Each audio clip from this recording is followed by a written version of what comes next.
Today is Thursday, January 25th, 2024. The world is our oyster. Everything we desire can be ours. We have the potential to take control of our minds and create the world we desire. When we learn to press our thoughts on the world, when we can force our minds to do the things we desire, we also learn discipline. It takes discipline to control the mind. When we learn to control our mind and our thoughts, we become mentally stronger and develop faith. We are limitless beings, created in the image of God. Similar to lifting weights in the gym and building muscle, we must learn to build our mental strength. It seems that the ability to concentrate for extended period has been largely diminished in our current times. Before television and mobile phones, families would finish their work of the day and sit around reading, thinking intently, and focusing. There was not much to distract people back then.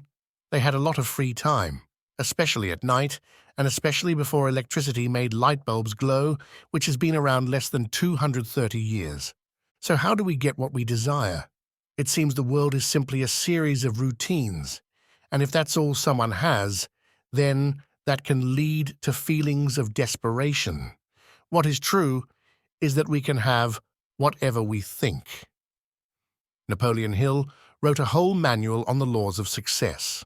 The whole book was about thinking ourselves into riches, and since then, there have been motivational speakers and movies like The Secret that have preached the same story.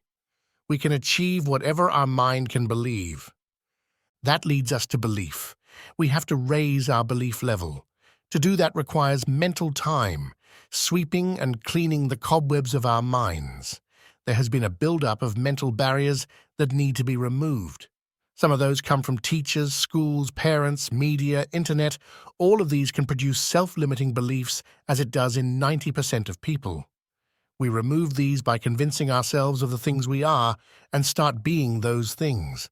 If someone struggles with self-limiting belief about their image to other people, they can begin by telling themselves throughout the day, "I am an attractive, sexy person."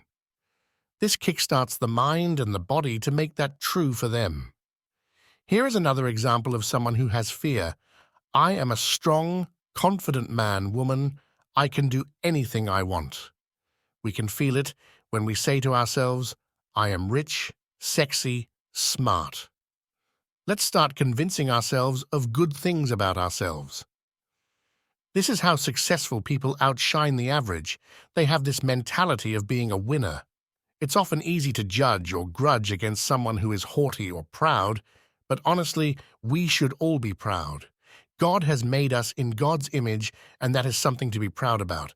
The way we are going to do this is simple.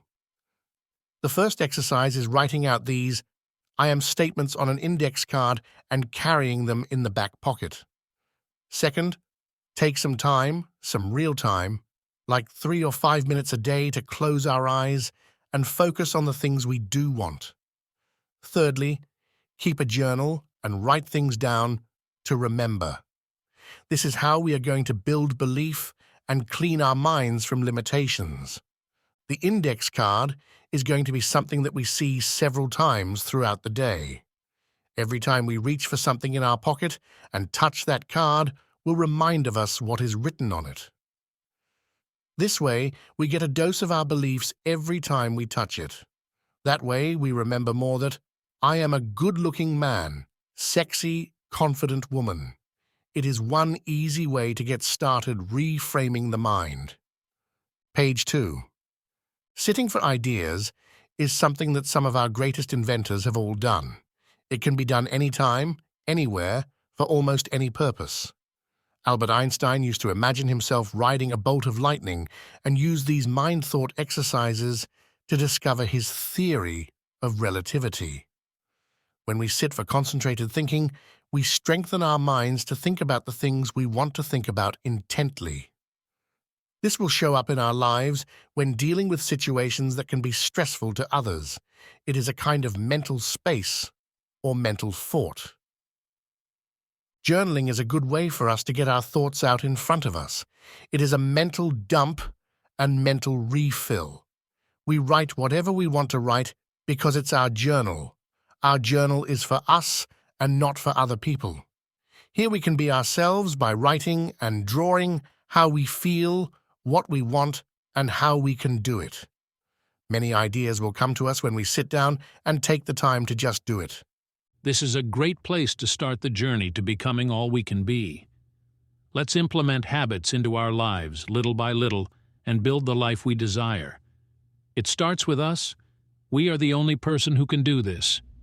No one is going to do it for us. Most people would probably wonder why you were doing these things in the first place. It's uncommon, and that's a good thing. Common is well common. Of course, we can shoot for rare, unique, etc. Today is the first day of our journey.